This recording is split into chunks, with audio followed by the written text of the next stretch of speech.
Hi everyone, welcome to NFA net classes. तो अब हम एक छोटा सा टॉपिक स्टार्ट करते हैं, पॉलीमर। ठीक है, एक दो क्वेश्चन आ जाते हैं इसके, ज़्यादा क्वेश्चंस शायद ही आएंगे, बट हाँ बहुत ही अच्छा और छोटा सा सिंपल सा टॉपिक है जो कि हम एक दो दिन में कवर कर सकते हैं। ठीक है, आज हम ज़्यादातर थ्योरी पोर्शन देखेंगे, कल हम उसके क्वेश्चंस डिस्कस करेंगे। ठीक है, अब देखिए सबसे पहले पॉलीमर क्या होता है। आपको पता ही होगा पॉलीमर क्या होता है। जब छोटे छोटे मोनोमर यूनिट्स को हम लोग कंबाइन करते हैं तो एक लॉन्ग चेन बनता है जिसको हम लोग पॉलीमर बोलते हैं। मतलब जैसे कोई भी एक मॉलिक्यूल लिए, मान के चलिए इथीन का मॉलिक्यूल लिए। ठीक है, अब हम क्या करेंगे, ये सारे मॉलिक्यूल्स जैसे इनमें डबल बॉन्ड है तो ये डबल बॉन्ड टूटेंगे और ये दूसरे इथीन मॉलिक्यूल्स के साथ रिएक्ट कर करके एक लॉन्ग चेन बनाएंगे जिनमें बहुत सारे n number of ethene molecules रहेंगे।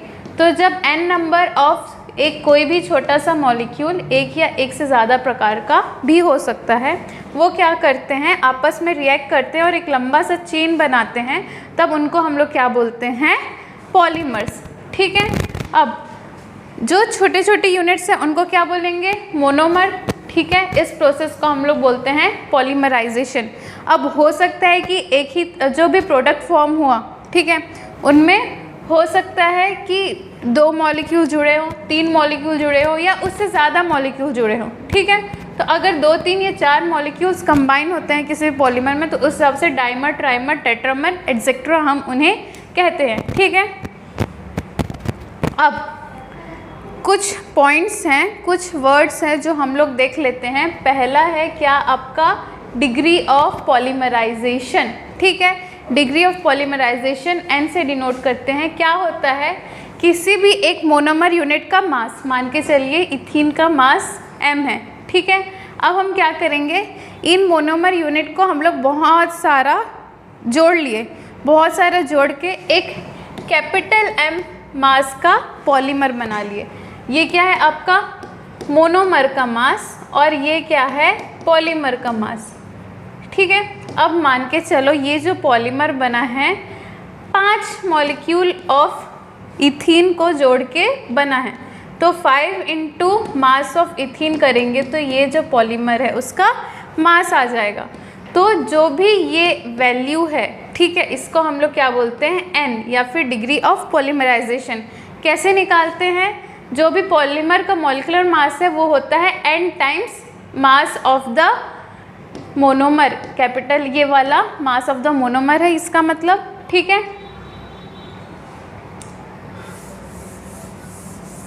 अब देखिए ये हो गया आपका डिग्री ऑफ पॉलीमराइजेशन, मतलब कितने मोनोमर यूनिट से जुड़ के आपका पॉलीमर बना है, शॉर्ट में उसको बोलते हैं डिग्री ऑफ पॉलीमराइजेशन।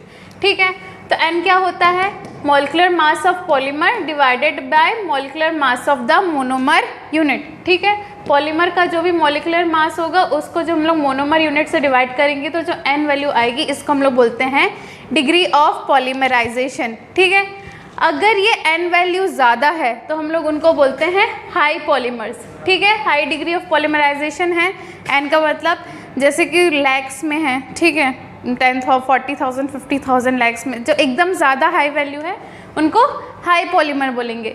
जिनमें ये डिग्री ऑफ पॉलीमराइजेशन या n वैल्यू कम है, 20, 30, 40 ऐसा, तो उनको क्या बोलेंगे, ऑलिगोमर्स कहा जाएगा। ठीक है, अब जो भी पॉलीमर होता है अगर वो एक ही टाइप के मोनोमर से, जैसे हम लोग अभी देखे इथीन का फॉर्म, ठीक है, तो अगर एक ही टाइप के मोनोमर से बना है तो उसको होमोपॉलीमर बोलते हैं। एग्जाम्पल आप लोग लिख सकते हैं इथीन का। और अगर एक से ज़्यादा टाइप के मोनोमर से बना हुआ है तो उनको हम लोग बोलते हैं कोपॉलीमर्स। कोपॉलीमर्स का एग्जाम्पल क्या है आपका, नाइलॉन 66 या फिर डेक्रॉन। ठीक है, डेक्रॉन ले सकते हैं जिसको हम लोग टेरेलिन भी बोलते हैं, या नाइलॉन 66 ले सकते हैं। ठीक है, ये सब आपके एग्जाम्पल है किनके, कोपॉलीमर्स में, क्योंकि इनमें एक से ज़्यादा मोनोमरिक यूनिट रहता है। ठीक है, जैसे डेक्रॉन में क्या रहता है, इथिलीन ग्लाइकोल रहता है और टरथैलिक एसिड रहता है। ठीक है, अब हम देखते हैं टाइप्स ऑफ पॉलीमर। एकदम बेसिक सा टाइप है, नेचुरल और सिंथेटिक, हम लोग बचपन से पढ़ते आ रहे हैं। नेचुरल पॉलीमर्स वो पॉलीमर्स होते हैं जो नेचर में पाए जाते हैं, सिंथेटिक पॉलीमर्स वो पॉलीमर्स होते हैं जो मैन मेड होते हैं। ठीक है, बस क्या याद करना है इसमें, इम्पोर्टेंट क्या हो जाता है, एग्जाम्पल्स। वो कहीं भी पूछे जा सकते हैं, ठीक है। तो क्या क्या इनमें एग्जाम्पल में इंक्लूड होते हैं, जैसे प्रोटीन्स हैं, अमाइनो एसिड्स है, पॉलीसेकेराइड्स हैं, ठीक है, नेचुरल रबर है, वूल है, सिल्क है, ठीक है, ये सब। अब पॉलीसेकेराइड में आपका ग्लूकोज, फ्रुक्टोज, मैनोज कुछ भी पूछ सकता है, ठीक है। और क्या बोलते हैं, नेचुरल रबर के अंदर हम लोग आइसोप्रीन लिख के दे सकता है, वुल दे सकता है, सिल्क दे सकता है, कुछ भी, ठीक है। तो नेचुरल का आपको अगर अच्छे से याद है तो फिर बाकी जो बच्चे रहते हैं वो सब जनरली मैन मेड रहते हैं, जैसे नायलो 66 हमारा पॉलीथीन हो गया, पॉलीस्टाइरीन हो गया, सिंथेटिक रबर्स हो गए, एटसेट्रा, ठीक है। अब उसके बाद हम लोग देखते हैं लीनियर पॉलीमर, ब्रांच और क्रॉस लिंक। कुछ नहीं है, अगर स्ट्रेट लाइन में जैसे अभी हम लोग पॉलीथीन का देख रहे थे तो वो क्या है, लीनियर, ठीक है। ब्रांच है मतलब ये वाले एक्स से क्या है, इधर एक ब्रांच निकला हुआ है, इधर एक ब्रांच निकला हुआ है, ऐसा। और क्रॉस लिंक मतलब जो 3 डायमेंशन में, ये तो हम लोग 2 डायमेंशन में बात कर रहे हैं, 2 ब्रांचेस निकले। तीसरा मतलब कोई ऐसे थर्ड एक्सिस में, जेड एक्सिस में ऐसे ब्रांच निकला हुआ है, तो वो आपका क्या हो जाएगा, क्रॉस लिंक पॉलीमर, ठीक है। अब आते हैं एडिशन और कंडेंसेशन पॉलीमर्स में, ये सारे टाइप्स अलग अलग होते हैं। तब जब हम लोग एडिशन पॉलीमर में आते हैं, तब एडिशन पॉलीमर में क्या होता है, 2 मॉलिक्यूल्स जो मोनोमर यूनिट्स जब जुड़ते हैं तो उनमें कोई भी मॉलिक्यूल का लॉस नहीं होता, बल्कि डबल बॉन्ड या ट्रिपल बॉन्ड जैसे रहते हैं अनसैचुरेटेड, वो सारे ब्रेक होके न्यू बॉन्ड का फॉर्मेशन होता है, बट यहाँ पे कोई भी मॉलिक्यूल का रिलीज नहीं होता, ठीक है। तो जब कोई सिंपल मॉलिक्यूल्स जो हैं वो लॉन्ग चेन बनाते हैं without any elimination of by product, कोई बाई प्रोडक्ट नहीं बनता, तो फिर हम लोग उनको बोलते हैं एडिशन पॉलीमर्स, ठीक है। अब जो प्रोसेस है इनको क्या बोलेंगे, एडिशन पॉलीमराइजेशन, क्योंकि यहाँ पे कोई भी बाई प्रोडक्ट एलिमिनेट नहीं होता, इसलिए जो मॉलिकुलर फॉर्मूला होता है वो क्या होता है, number of monomer units into mass of the monomer के बराबर, ठीक है। मतलब molecular mass of polymer is equal to n into number of monomer units, जो हम लोग पीछे देखे थे, ठीक है। अब इसका एग्जाम्पल क्या देख लेंगे, इसका एग्जाम्पल हम लोग देख लेते हैं CH2 डबल बॉन्ड CH2, जब n टाइम्स जुड़ता है तो ये डबल बॉन्ड बस हट जाता है और ये ऐसे एंड सो ऑन ये आपका बन जाता है, ठीक है। वैसे ही अगर हम लोग क्या देखें, स्टाइरीन देखते हैं, CH डबल बॉन्ड CH2, तो इनका पॉलीस्टाइरीन कैसे बनता है, बस ये डबल बॉन्ड टूट के यहाँ पर ये एक्स्ट्रा बॉन्ड बनाने लगते हैं, ठीक है, एंड सो ऑन। तो इसमें क्या हो रहा है, बस एक बॉन्ड का ब्रेकेज हो रहा है और दूसरा न्यू बॉन्ड्स का फॉर्मेशन हो रहा है, ठीक है। ये आपके 2 एग्जाम्पल हो गए, ये स्टाइरीन है और ये वाला आपका पॉलीस्टाइरीन है, ठीक है। ये आपके एग्जाम्पल्स हो गए किसके, एडिशन पॉलीमर्स के, ठीक है।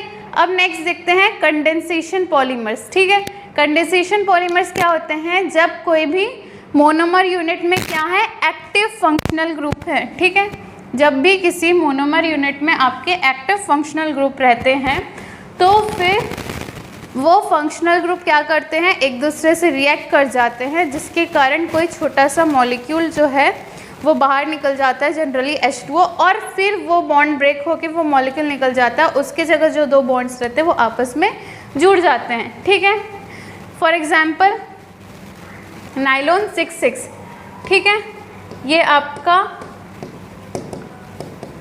NH2 हो गया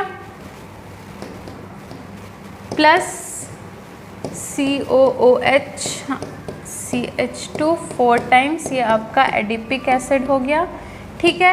अब क्या हुआ, इसका एक हाइड्रोजन और इसका OH आपस में जुड़ के -H2O हो गया, ठीक है, -H2O। तो अब कैसे बनेगा, वैसे यहाँ पर भी होगा NH CH2 6 टाइम्स प्लस यहाँ पर क्या हो गया NH और यहाँ CO, मतलब कि NHCO बॉन्ड, ठीक है, फिर CH2 4 टाइम्स, फिर CO, फिर यहाँ पर NH, ऐसा करके फिर ये CO से जुड़ा होगा। तो इस तरह का एक बड़ा सा चेन आपको मिलता है, ठीक है, एंड सो ऑन। तो यहाँ पर क्या हो रहा है, H2O का लॉस हो रहा है, यहाँ से भी ये OH जो है बगल वाले NH2 से क्या करेगा, एक हाइड्रोजन लेके H2O बन के निकलते जाएगा, ठीक है। तो यहाँ पर आपका जो नाइलॉन 66 का फॉर्मेशन है ये किसके तरह से है, ये आपका होता है कंडेंसेशन पॉलीमराइजेशन। क्योंकि यहाँ पर कोई बाई प्रोडक्ट मिलता है इसलिए हम लोग बोलेंगे कि जो मॉलिक्यूलर मास ऑफ पॉलीमर है वो इंटीग्रल मल्टीपल नहीं है मोनोमर का। मतलब जो हम लोग मास ऑफ पॉलीमर देख रहे थे वो नॉट इक्वल टू, मतलब वो which is equal to n into weight of monomer. तो n जो है वो 1 2 3 4 के अलावा कुछ और होंगे, 1 2 3 4 के मल्टीपल्स में आना बहुत मुश्किल है, ठीक है। वो तभी होगा जब H2O का मास बहुत सारा n टाइम्स होके किसी मोनोमर के मास के बराबर हो जाए। ये हो गया आपका कंडेंसेशन पॉलीमर। अब देखते हैं अलग अलग तरह, अलग अलग टाइप्स जिसमें हम लोग ये मॉलिक्यूलर मास निकालते हैं, ठीक है।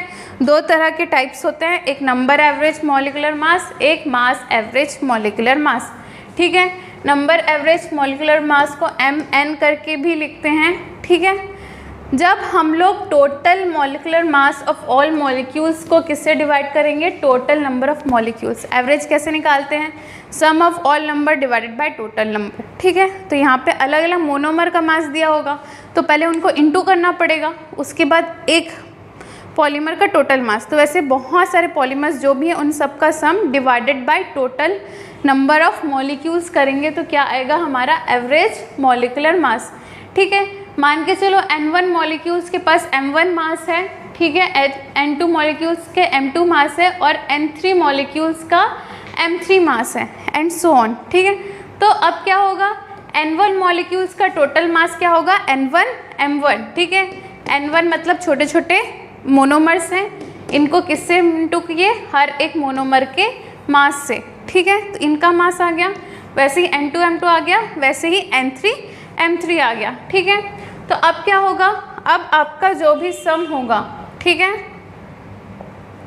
जो नंबर एवरेज मॉलिक्यूलर मास होगा वो क्या होगा, N1 M1 plus N2 M2 plus N3 M3 and so on divided by N1 plus N2 plus N3 and so on, ठीक है। जितने भी मॉलिक्यूल्स होंगे उतने को प्लस करेंगे, ठीक है। तो ऊपर में क्या आ गया, इसको हम लोग क्या बोलेंगे, लिख लो, sum of masses of all molecules divided by total number of molecules, ठीक है। जैसे एवरेज निकालते हैं सेम वही है, तो इसको क्या बोलेंगे, summation of NI divided by summation of NI, summation of NI, ठीक है।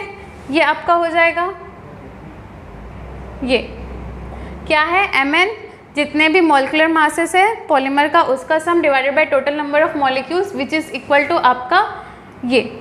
अब इसके बाद हम आते हैं मास एवरेज मॉलिक्यूलर मास, ठीक है। मास एवरेज मॉलिक्यूलर मास को हम लोग एक और चीज़ बोलते हैं, क्या बोलते हैं, वेट एवरेज मॉलिक्यूलर मास, ठीक है। तो इसको M या फिर MW से डिनोट करते हैं। तो जब हम लोग क्या करते हैं, total molecular mass of molecules having particular molecular mass और multiplied with their respective molecular mass, ठीक है। बहुत ज़्यादा लेंदी हो जा रहा है ऐसे समझने में, इजीली समझिए कि जो भी हम लोग का मॉलिक्यूलर मास था उसको हम लोग उसी पर्टिकुलर मॉलिक्यूलर मास से एक बार फिर से इनटू कर रहे हैं, M1 को M1 से, M2 को M2 से, M3 को M3 से, ठीक है। या फिर हम लोग इसको क्या बोलेंगे,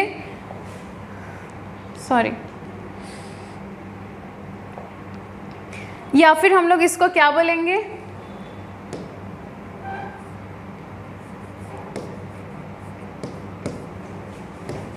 N1 M1 का स्क्वायर प्लस N2 M2 का स्क्वायर प्लस N3 M3 का square and so on divided by N1 M1 plus N2 M2 plus N3 M3। अब थोड़ा इजी हुआ है ना, ये समीशन क्या होगा, NI MI का square divided by summation of NI MI, ठीक है। तो दोनों में डिफरेंस क्या है, जो नंबर एवरेज था वो क्या था, summation of NI MI divided by summation of Ni, ठीक है। बस दोनों में मासेस जो है वो फिर से इंटू हुआ, N1 में M1 इंटू हुआ, नीचे भी ऊपर भी M2 इंटू हुआ, नीचे ऊपर M3 नीचे ऊपर। इसका मतलब ये नहीं है ना कि वो सारे के सारे कट जाएंगे, ठीक है, क्योंकि यहाँ पे प्लस के साइंस है तो वहाँ पे बीच में नहीं कटेंगे वो, ठीक है। अब नेक्स्ट देखते हैं पॉलीडिस्पर्सिटी इंडेक्स। इन शॉर्ट जो भी वेट एवरेज मॉलिक्यूलर मास है divided by number average molecular mass करेंगे तो पॉलीडिस्पर्सिटी इंडेक्स है, ठीक है। डेफिनेशन क्या बोलता है, ये बोलता है कि ये एक मेजरमेंट है जिससे हम लोग मॉलिक्यूलर वेट का ब्रॉडनेस देखते हैं। मतलब जैसे एक का 10,000 है, एक का 20,000 है, एक का 30,000 है, वेरी कर रहा है 10,000 में। या फिर मान के चलो एक का 10,001 है, एक का 10,002 है, एक का 10,003 है, एक का 10,004 है, तो ये 10,000 के लाइन में जा रहे हैं और वो वाला 2000 के लाइन में जा रहा है, मतलब 10,000 से वेरी कर रहा है। तो ये हम लोग जो वेरिएशन है ना मॉलिक्यूलर मासेस में वो हम लोग मेजर करते हैं पॉलीडिस्पर्सिटी इंडेक्स। जितना ज़्यादा पॉलीडिस्पर्सिटी इंडेक्स होगा उतना ब्रॉडर क्या होगा, आपका मॉलिक्यूलर वेट होगा, ठीक है। अब जैसे ये एक क्वेश्चन दिया हुआ है, एक बार क्वेश्चन देख के सॉल्व करने की कोशिश करिए, उसके बाद सॉल्यूशन देखना। क्या दिया हुआ है, if the number average molecular weight and weight average molecular weight of a polymer are 25,000 and 50,030 respectively, then calculate the polydispersity index, ठीक है। आपका नंबर एवरेज मतलब mm दिया हुआ है 25,000 और mw दिया हुआ है लगभग 50,030, ठीक है। तो पॉलीडिस्पर्सिटी इंडेक्स क्या होगा, mw बाई mn होगा। mw कितना है 50,030 और ये वाला 25,000, ठीक है। दोनों को डिवाइड कर देंगे हम, इजी है, ये 0 0 कट गया। अब देखो यहाँ पर क्या है, 3 जो है बहुत ही छोटा वैल्यू है, ठीक है। तो इसको हम लोग जब राउंड ऑफ करके 50,000 करते हैं और इसको राउंड ऑफ करके 25,000 करते हैं तो ये क्या हो जाएगा 2 टाइम्स। मतलब अगर आपको एक्यूरेट चाहिए बिना कैलकुलेटर के तो ये क्या होगा 1.998, इस टाइप से 1.98 या 1.996 या 1.99 समथिंग, ठीक है। तो इस तरह से होगा इसका वैल्यू, ठीक है। ये आपका हो गया पॉलीडिस्पर्सिटी इंडेक्स। इसके बाद फिर आते हैं नेक्स्ट क्वेश्चन में, क्या दिया हुआ है, एक सैंपल दिया है जिसमें 100 मॉलिक्यूल्स हैं जिनका मास 10 का पावर 3 है, 200 मॉलिक्यूल्स हैं जिनका 10 का पावर 4 है और 200 मॉलिक्यूल्स है जिनका 10 का पावर 5 है मास, ठीक है। तो इनमें कैलकुलेट क्या करना है, नंबर एवरेज और मास एवरेज मॉलिक्यूलर मास। आपको फॉर्मूला पता है क्या है नंबर एवरेज का, m1n1 plus m2n2 plus m3n3, क्योंकि 3 ही है यहाँ पे, upon n1 plus n2 plus n3, ठीक है। ये फॉर्मूला लगा के एक बार सॉल्व करने की कोशिश करिए, नहीं होगा उसके बाद फिर सॉल्यूशन देखना, ठीक है। अब m1 कितना है आपका 10 का पावर 3 इंटू n1 कितना है 100 प्लस 10 का पावर 4 इंटू 200 प्लस 10 का power 5 into 200 divided by 100 plus 200 plus 200, तो नीचे तो आपका आ गया 500, ठीक है। अब जब ये दोनों को इंटू करेंगे तो क्या हो जाएगा 10 का पावर 5, मैं बाहर निकाल ली, अंदर में क्या बचा 1 प्लस 20 प्लस 200 बचा, ठीक है। तो ये क्या हो गया 221 इंटू 10 का पावर 5 डिवाइडेड बाय 500। अब बस इसको सॉल्व करेंगे तो हमारा mn का वैल्यू आ जाएगा, ठीक है। mw का वेट का निकालने का फॉर्मूला क्या होगा आपका, इसको सॉल्व कर देती हूँ, क्या होगा 10 इंटू 10 का पावर 2 2 2 ज़ा 4, तो ये हो जाएगा 44200। चेक कर लेना आंसर सही आया है कि नहीं। mw क्या होगा m1 n1 का स्क्वायर प्लस m2 n2 का स्क्वायर प्लस m3 n3 का स्क्वायर एंड सो ऑन। बस यहाँ पे ये स्क्वायर कर देंगे, यहाँ पे क्या हो जाएगा m1 इंटू कर देंगे, यहाँ पे m2 इंटू कर देंगे, यहाँ पे m3 इंटू कर देंगे। अब क्या होगा ये वाला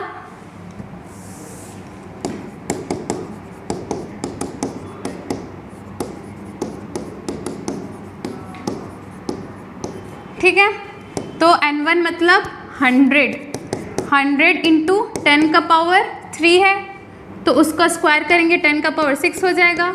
200 इंटू 10 का पावर 4 को इंटू करेंगे 10 का पावर 8 हो जाएगा। 200 इंटू 10 का पावर 5 को इंटू करेंगे 2 से तो 10 का पावर 10 हो जाएगा। नीचे क्या बचा 100 इंटू 10 का पावर 3 प्लस 200 इंटू 10 का पावर 4 प्लस 200 इंटू 10 का पावर 5। ठीक है, अब क्या करेंगे ऊपर से कॉमन ले सकते हैं। क्या कॉमन ले सकते हैं 10 का पावर 8 कॉमन ले सकते हैं। क्या बचा 6 और 2 0 8 हो गया ना। यहाँ पे 1 प्लस 200 प्लस 20,000 बचेगा। ठीक है, डिवाइडेड बाय इसमें क्या कॉमन ले सकते हैं 10 का पावर 5 कॉमन ले सकते हैं 1 प्लस 20 प्लस 200 बचेगा। ठीक है, जैसे पहले बचा था 5 और 8 कट गया तो बचा 10 का पावर 3। तो ऊपर में क्या आ जाएगा 20201 इंटू 10 का पावर 3 और नीचे क्या आ जाएगा 221। ठीक है, इसको भी अप्रॉक्सीमेटली सॉल्व करने की कोशिश करते हैं। क्या है ये 221, ये है 20201। मतलब जब इसको इंटू करेंगे तो 10 टाइम्स से तो कम होगा, मतलब 900 समथिंग होगा। ठीक है, तो जब इसको डिवाइड करेंगे 9 8 करके कुछ आना चाहिए। ठीक है, इसको कैलकुलेटर से सॉल्व करके देखिएगा क्या आता है। अब नेक्स्ट देखते हैं। A suspension contains equal masses of particle with molecular masses 2000 and 20,000 and 40,000 calculate the polydispersity index. Polydispersity index बोला है मतलब हम लोगों को पहले mn और mm निकालना पड़ेगा। ठीक है, कैसे निकालेंगे mn निकालने के लिए क्या करना पड़ेगा। यहाँ पे पहले क्वेश्चन में क्या दिया हुआ है कि दोनों का मासेस इक्वल है, मतलब जो भी पार्टिकल है उनके मासेस इक्वल हैं। अब m1 तो इक्वल नहीं है m2 के, मतलब यही वाले मासेस इक्वल होंगे। इंटू n1 हमें दिया नहीं है, ये कितना दिया हुआ है 40,000 और हमारा n2 दिया नहीं है। जब इसको डिवाइड करेंगे तो ये 2 टाइम्स हो जाएगा, मतलब n1 is equal to 2n2 हो जाएगा। ठीक है, अब एज यूजुअल हम लोग mn का फॉर्मूला लगाएंगे। क्या आएगा m1 n1 plus m2 n2 divided by n1 plus n2। ठीक है, अब क्या करेंगे यहाँ पे n1 की जगह 2n2 लिख देंगे, नीचे भी 2n2 हो गया, ऊपर में यहाँ पे 2n2 लिख दिए तो इंटू करेंगे तो 40,000 n2 प्लस ये वाला 40,000 n2। अगर नहीं समझ में आए तो एक बार सॉल्व करके देखना, समझ में आ जाएगा। तो ये टोटल हो जाएगा 80,000 डिवाइडेड बाय 3। तो करेंगे तो 26667 आपका आना चाहिए अप्रॉक्सीमेटली आंसर। ऐसे ही क्या निकालेंगे MW निकालेंगे। ठीक है, या MM जो भी है ये निकालेंगे तो जो मासेस है उसका स्क्वायर हो जाएगा। यहाँ पे M1 N1 आ जाएगा, यहाँ पे M2 N2 आ जाएगा। ठीक है, इसको सॉल्व करेंगे तो क्या हो जाएगा यहाँ पे, फिर एक बार सॉल्व करके देखिए। यहाँ पे M1 की वैल्यू क्या है 20,000 का स्क्वायर, N1 की वैल्यू क्या है 2N2। ठीक है, यहाँ पर भी 40,000 का स्क्वायर डिवाइडेड बाय N2, बस N1 की जगह 2N2 सब जगह लिखते जा रहे हैं। यहाँ पे 20,000 into 2N2 plus 40,000 into N2। ठीक है, नीचे को फिर से प्लस करेंगे तो कितना हो जाएगा 80,000 N2। ठीक है, करके देखना आ जाएगा। ऊपर में 40,000 कॉमन ले सकते हैं तो बचा क्या हमारा एक 20,000 बच गया। 20,000 एक बचा, ये 2 को बाहर निकाल लिया, वहाँ से एक 40,000 को बाहर निकाल लिया तो क्या आ गया 60,000। N2 कट गया, 40,000 से मैं कट के ये 2 हो गया तो ये क्या बचा 60,000 डिवाइडेड बाई 2, मतलब कितना हो गया 30,000।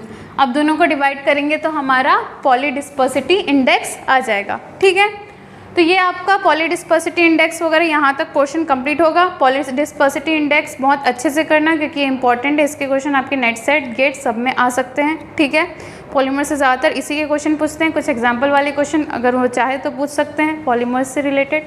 ठीक है, तो आज के लिए इतना ही। कल हमारा क्या बचा है 4 टाइप ऑफ मेथड्स जो जिससे हमारा MN और MW आता है वो सारे मेथड्स बचे, फिर आपका पॉलीमर वाला पोर्शन कंप्लीट हो जाएगा। इससे और क्या क्या क्वेश्चन बन सकते हैं वो सब देखेंगे, ठीक है। तो आज के लिए बस इतना ही। Thank you so much.